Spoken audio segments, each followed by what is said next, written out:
The quarterly briefing room felt smaller than usual, like the walls were slowly closing in. People stood shoulder to shoulder, excited murmurs bouncing around like buzzing wires. My name was printed clearly on the agenda. Item number 3. Performance Innovations by Madeline Pierce. But when I walked in, Trent was already at the podium. My boss. My thief. My nightmare. He clicked through slides I had built alone over countless late nights. My models. My strategy. My results. The lights dimmed, and his fake smile brightened like a spotlight on a lie. Madeline is a hard worker, he said, pretending to compliment me. But she's not leadership material. Too quiet. I'll walk you through her exit plan after this. Exit plan? The words punched the air out of my lungs. My fingers felt cold. I watched the CEO nod as if this was normal. As if my entire year hadn't just been stolen off a USB stick with my name still on it.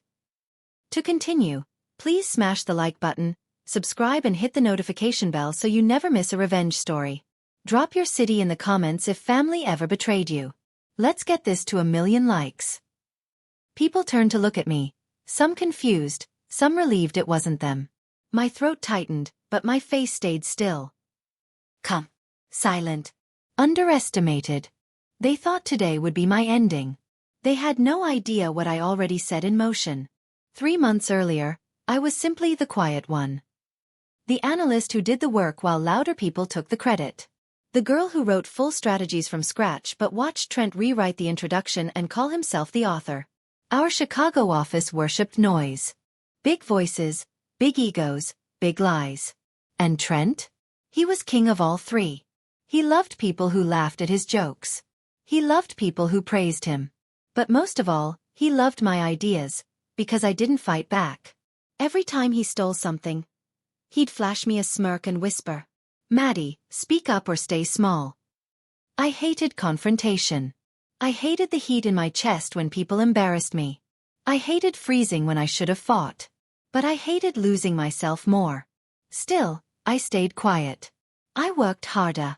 I kept giving him the benefit of the doubt, thinking maybe one day he'd see my value.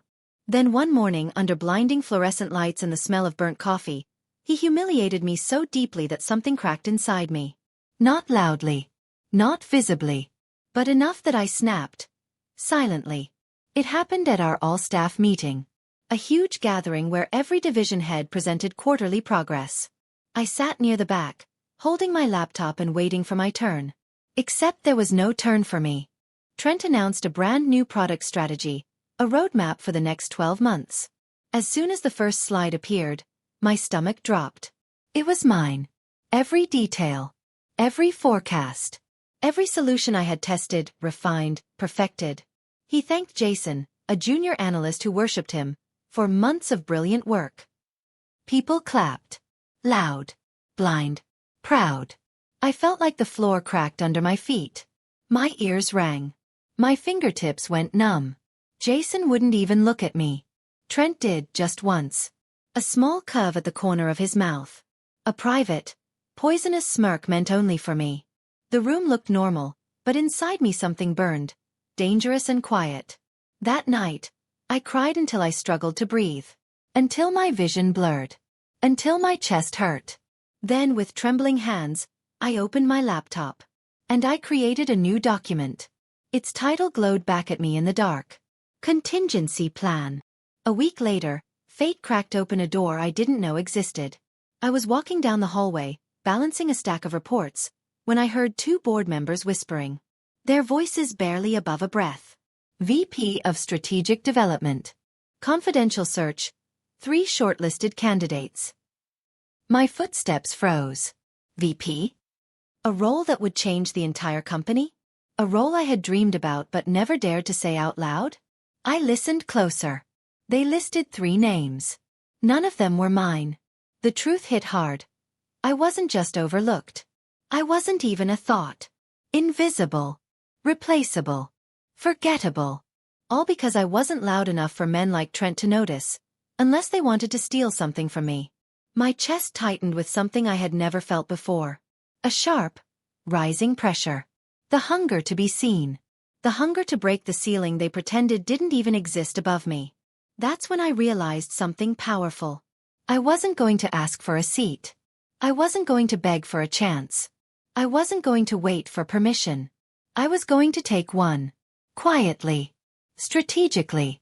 And completely. I began with patience, the kind that could cut glass. While everyone else rushed for attention, I slowed down. Observed. Collected. Documented.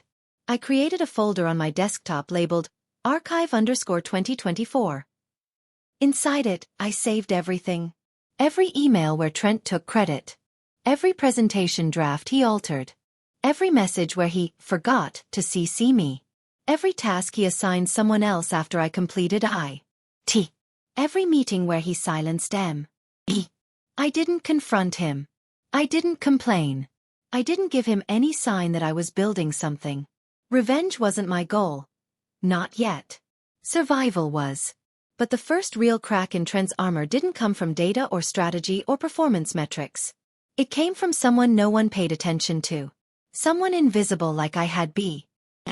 Mr. Ellis, the elderly janitor. He saw more than anyone realized. And one day, he pulled me aside with fear in his eyes.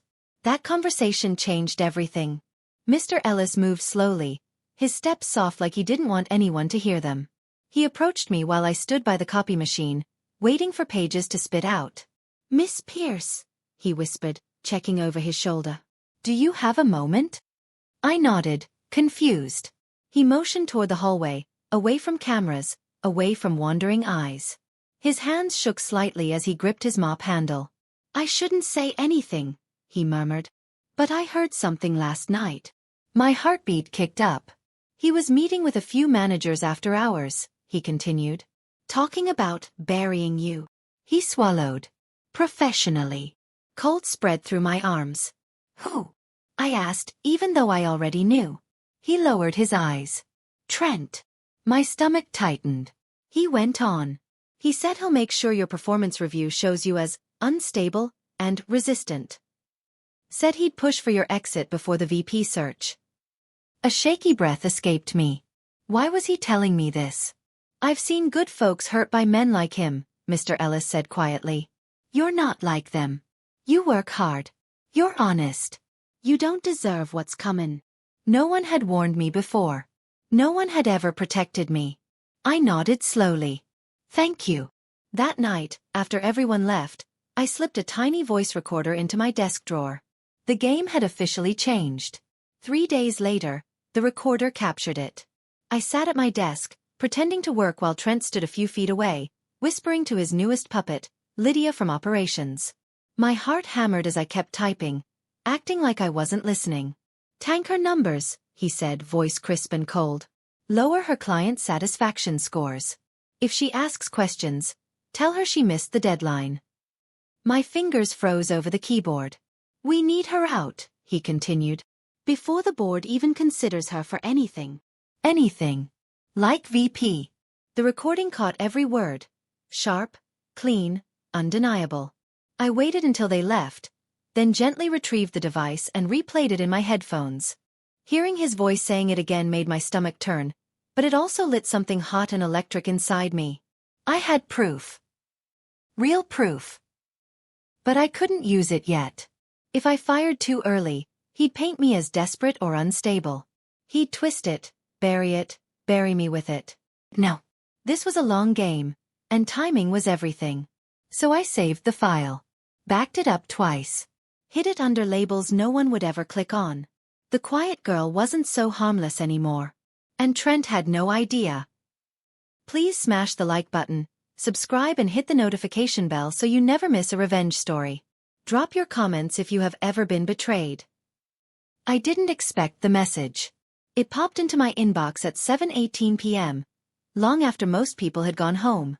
"Maddie, could we speak privately?" Evelyn Hartwell, board member. I stared at the screen. Evelyn Hartwell wasn't just a board member. She was the board member. P. Fear. D. Respect.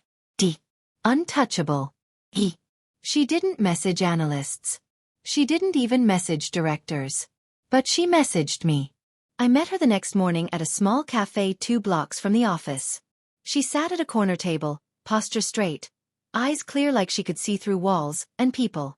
"You've been on my radar," she said as soon as I sat her down. "Your data work is the backbone of Trent's department. I've reviewed your reports."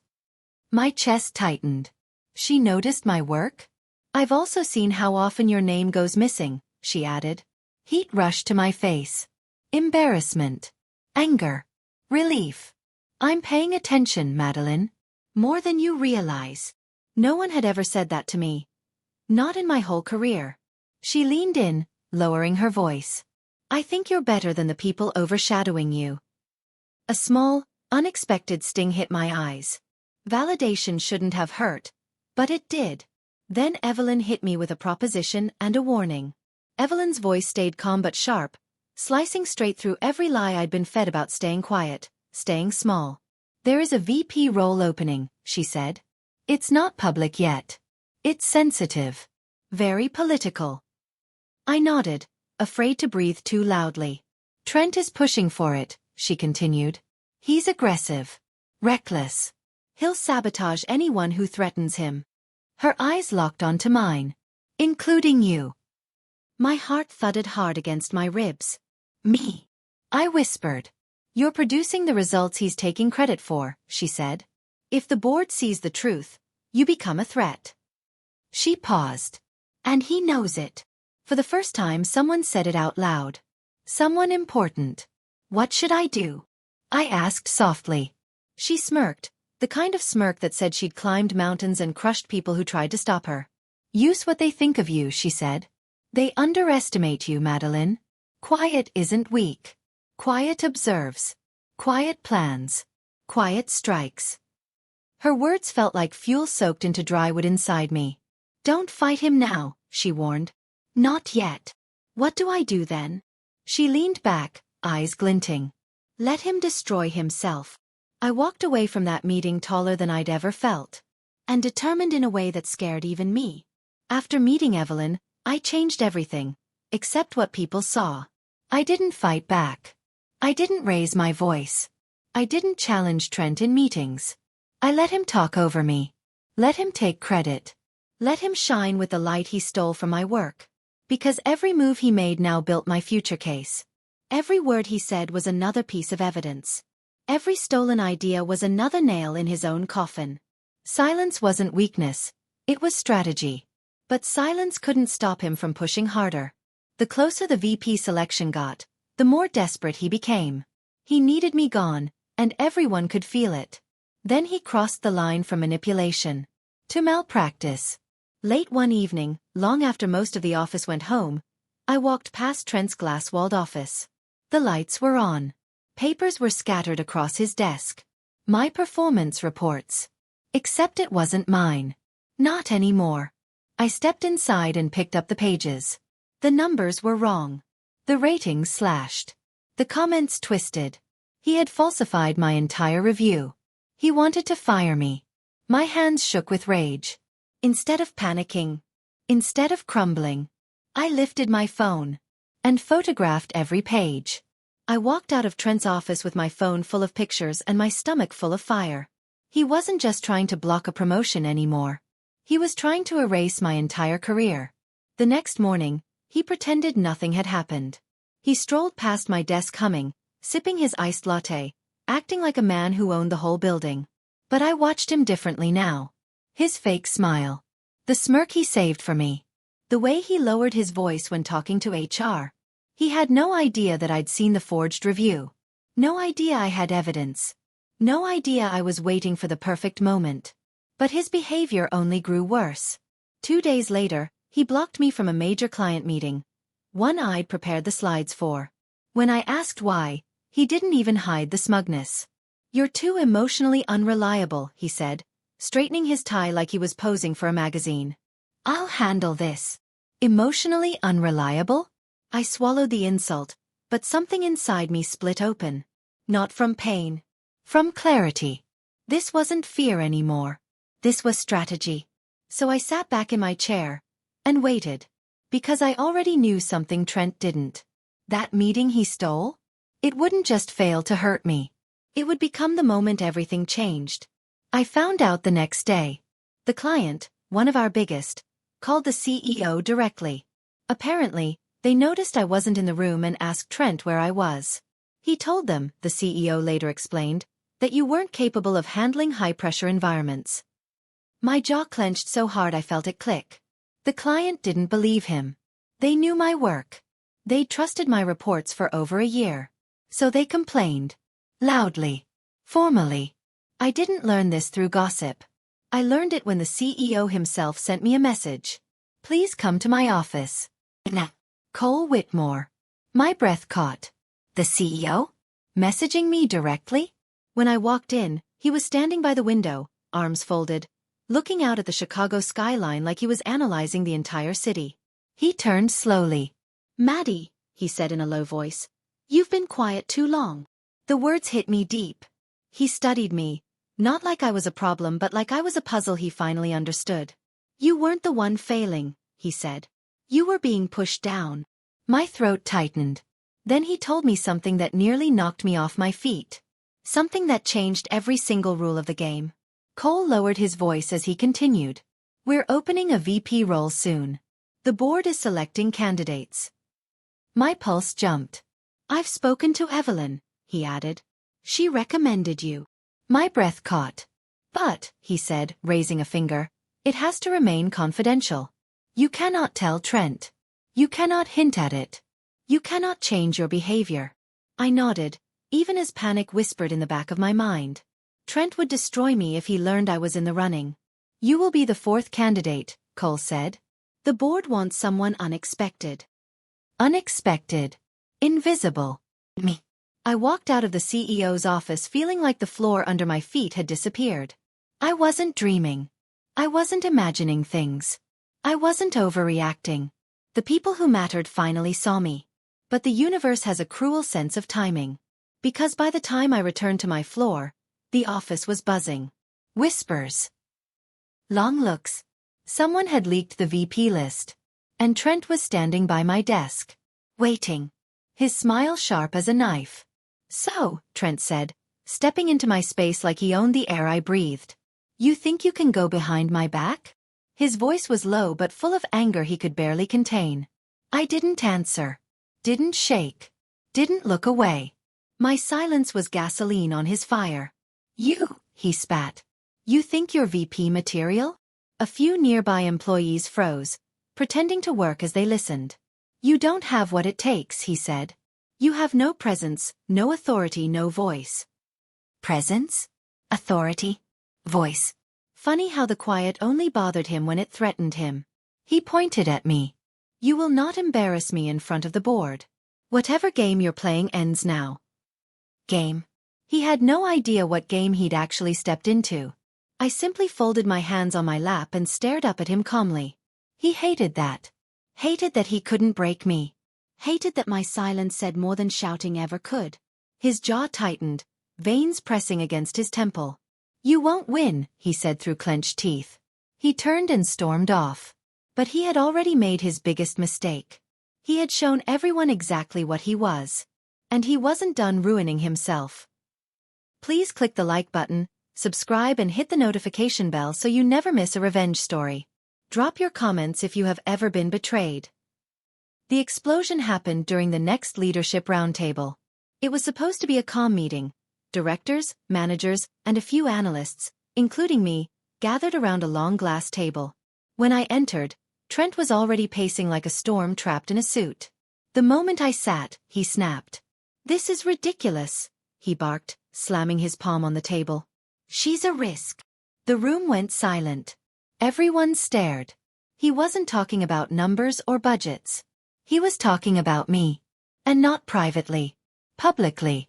I refuse to work with someone who can't handle pressure, he yelled. She freezes. She hides. She doesn't belong here. His voice rose with each sentence, cracking at the edges. People exchanged uncomfortable looks.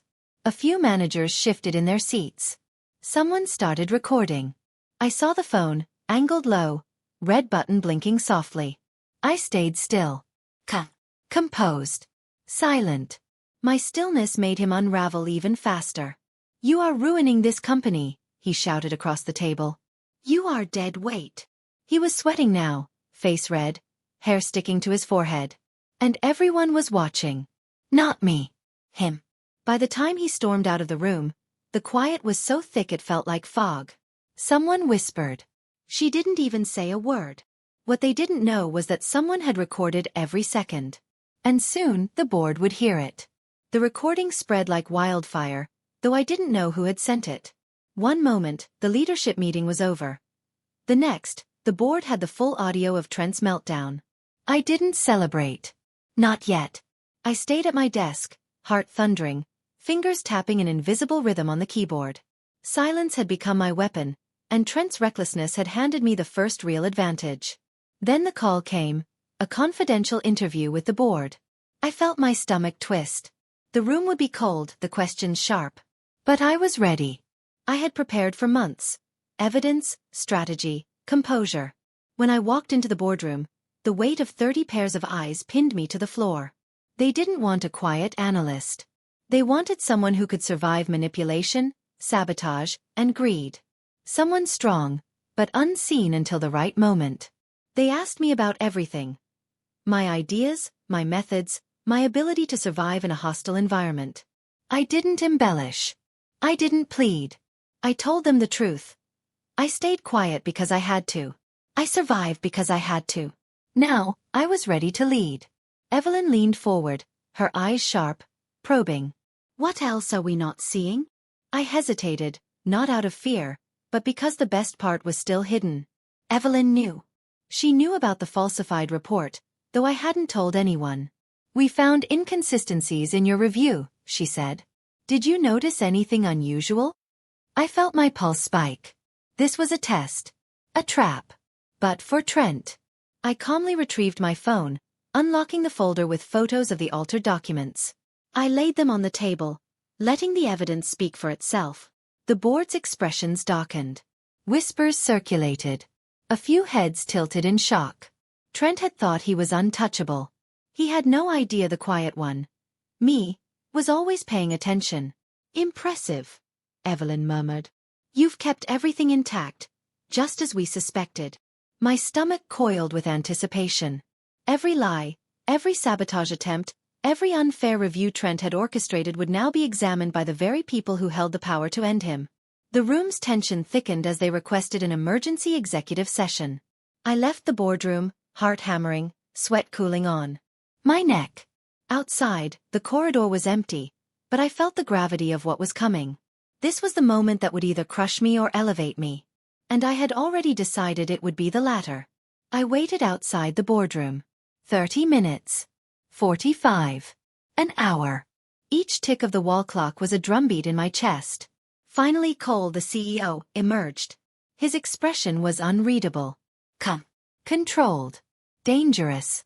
We've reached a decision, he said. But instead of announcing it, he motioned for me to follow him back inside. The boardroom doors closed behind me. Trent was there. Smug. Oblivious. Confident. He didn't know yet that every lie he had told, every maneuver he had executed, every smirk he had shared with HR and middle managers had been noted, recorded, and carefully catalogued. Cole began laying it out. Altered performance reviews, blocked meetings, the sabotage of key client relationships, the recorded outburst at the leadership roundtable. Trent's face drained of color. Sweat formed at his temples. The board listened quietly, letting the weight of the evidence settle. I stayed calm. Silent. Observed. No one could deny the meticulous, calculated nature of his misconduct. And then Cole leaned forward, voice low and final. Effective immediately. Trent's eyes flicked to mine, panicked.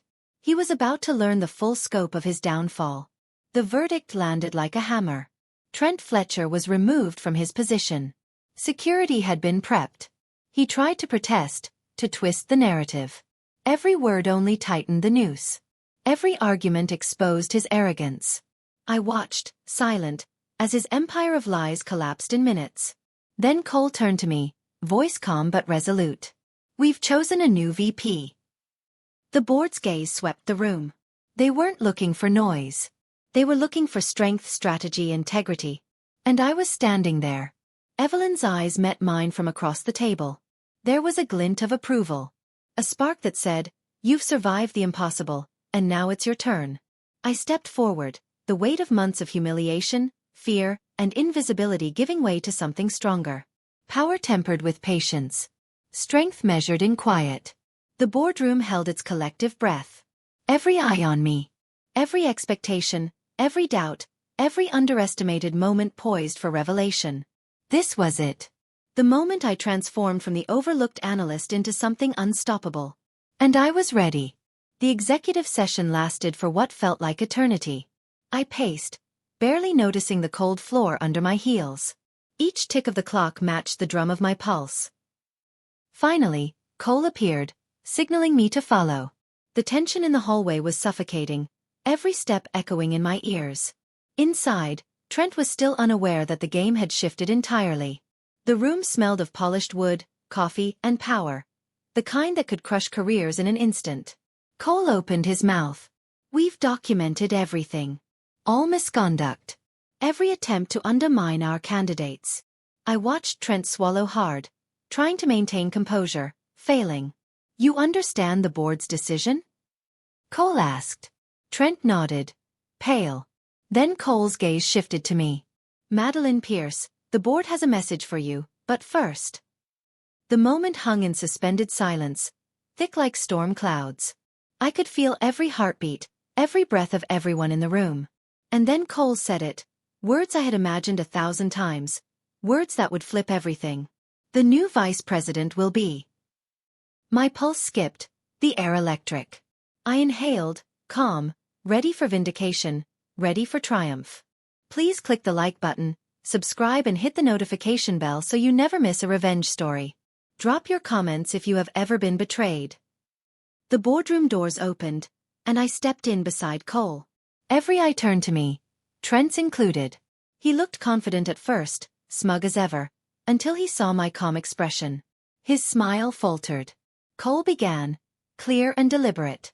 "We've gathered all evidence of misconduct, altered performance reports, blocked meetings, sabotage of client relationships, and the public outburst during the leadership roundtable." Trent's jaw tightened. Beads of sweat formed on his temples. He tried to interject. "Quiet, Trent," Cole said sharply. "We are not here to debate. You've acted against the company's ethics and standards." Every detail I had documented, every subtle manipulation he had orchestrated, unfolded before the board. The quiet, underestimated analyst, me, was now the center of power. Trent's face paled, disbelief etched into every line. Cole paused for effect, letting the silence and tension hit him. Then he continued, voice firm, "Your actions are unacceptable. Effective immediately. You are relieved of your duties." I stood still, silent, watching Trent's empire crumble in real time. The boardroom held its breath. And then Cole leaned forward, voice low and electric. "We have selected our new vice president." The words reverberated in the room like a clap of thunder. Trent swallowed hard, his chest rising and falling, eyes darting to mine as if begging for salvation. "The board unanimously appoint Madeline Pierce as our next vice president." Gasps filled the room. Some whispered. Others stared, mouths open. Shock rippled through every corner. A year of humiliation, betrayal, and being overlooked crystallized in one moment of vindication. I felt my chest expand, not with arrogance, but with the quiet triumph of patience and strategy. Trent's face twisted. His smirk evaporated, replaced by fear. Every misstep he had made, every deceit, every sabotage, had led to this poetic justice. The boardroom was silent except for the shuffle of papers and the low murmur of realization. I straightened my shoulders, feeling power like a tide rising inside me. I had won, not by shouting, not by rage, but by staying calm, observing, and waiting for the perfect moment. And Trent? He was already escorted out, leaving behind only the shadow of his arrogance. The quiet had spoken louder than any shout. My heart pounded so loudly I almost didn't hear Cole finish. "Madeline, your leadership starts today. We expect integrity, strategy, and innovation. You've earned this position." The room's shock waves reached even the junior staff. Some leaned forward in awe, Others stared as if seeing a new world open before them. I walked to the front, absorbing the full weight of recognition. The months of stolen credit, humiliation, and manipulation now made sense as the foundation of my rise. Every quiet hour spent documenting, observing, and planning had built this moment. Evelyn's eyes met mine from across the room, a small nod of pride and confirmation. I felt a rush of validation I had never known. Not because I finally had the title, but because the system had rewarded ethics, patience, and intelligence over arrogance and noise. Trent, meanwhile, attempted a final maneuver, his last laugh. He tried to shout, to reclaim the narrative. But the board and security moved in unison. He disappeared from the room, leaving only the echoes of his failures. I inhaled slowly, savoring the silence and victory. The quiet analyst had become the unstoppable VP. As security escorted Trent away, he turned back, voice loud and bitter. "Congrats, Maddie. Couldn't have done it without me." He tried to rewrite history, to imply our success was shared. I didn't respond. My face showed no emotion. I let him speak his lies into the empty room, like a man shouting at shadows. Cole's voice cut sharply. "Do not speak to the VP again."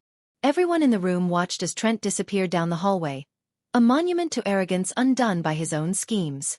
I exhaled slowly, feeling the tension melt. This was my final moment with him, and I didn't need to argue, explain, or defend. The victory wasn't about proving him wrong to him. It was about proving it to myself. For the first time I felt free. Free from doubt, free from fear, free from the expectation that I needed to be loud to be heard. Every step I would take forward from this moment would be mine, unclaimed, unapologetic, unstoppable. To continue bring you breathtaking revenge stories, please smash the like button, subscribe and hit the notification bell so you never miss a revenge story. Drop your comments if you have ever been betrayed. I entered my new office. Floor-to-ceiling windows framed the Chicago skyline. A plaque rested on the desk. Madeline Pierce, Vice President, Strategic Development. On the chair lay a small envelope. I opened it carefully. Inside, a note from Evelyn. "You were never too quiet. The world was too noisy to hear brilliance. Now they can't ignore you." A smile spread across my face. I didn't just beat Trent. I had outlasted him. Outplanned him. Outgrown him. The board had chosen the candidate they knew could rise through adversity without sacrificing ethics. They weren't just watching my work. They were watching my character. And now, with every step, every decision, every project, I was someone stronger than Trent ever imagined. I looked out the window, the city alive below me, and felt the full weight of triumph. I walked forward, leaving behind noise, doubt, and the past. The quiet had won. And this time, nobody could ever silence me again.